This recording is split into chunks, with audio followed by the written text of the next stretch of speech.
factor for the week is the central bank actions. Of course, back home, we have the RBI monetary policy decision, which will be out on 6th. The meeting is underway already, and the large part of the street is expecting there is going to be a hike.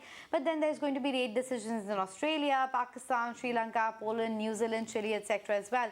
So a lot of rate decisions are impending. And separately, you also have other important events with respect to the French President Emmanuel Macron visiting China this week. You also have a visit coming in from Zelensky, who's going to visit Poland as well.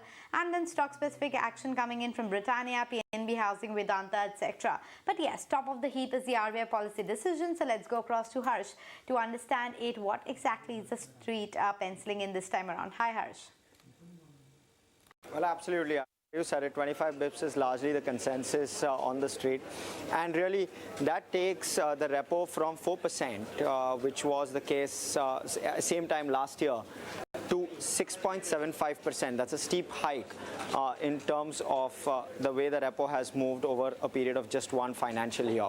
But let's quickly look at some numbers, right? The first metric that the RBI largely looks at is inflation. So let's look at the inflation graph and the manner in which it's really gone off over the last year or so, and inflation has kicked through very, very sharply higher.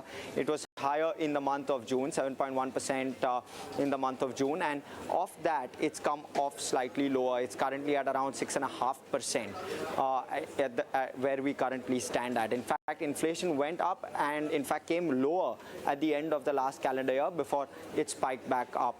So you can see the graph there. It had come down to 5.7%.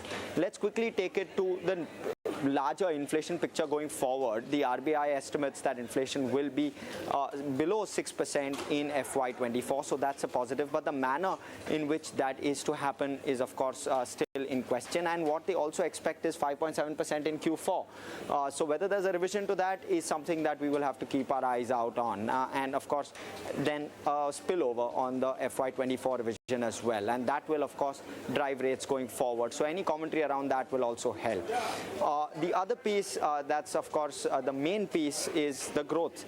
Growth has come sharply off. We were closer to 8% on RBI estimates at the start of last year. We've closed the year at close to 7%, hopefully.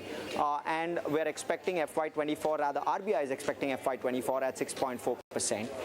So RBI will have an eye out on that as well, because as the rates have gone up, it's possible that growth will start to come under more and more pressure. So an eye out on the growth trajectory as well is something that RBI will look out for. In terms of just general metrics and what's really driving the RBI to a 25 basis point rate hike, one is, of course, the larger global macro environment. And here are some numbers just broadly listing down the larger picture with regard to crude and other variables that the RBI looks at last meeting versus this meeting. But of course, the Fed continues to hike, and that may also push the RBI to hike. So some commentary around global macros will also be anticipated.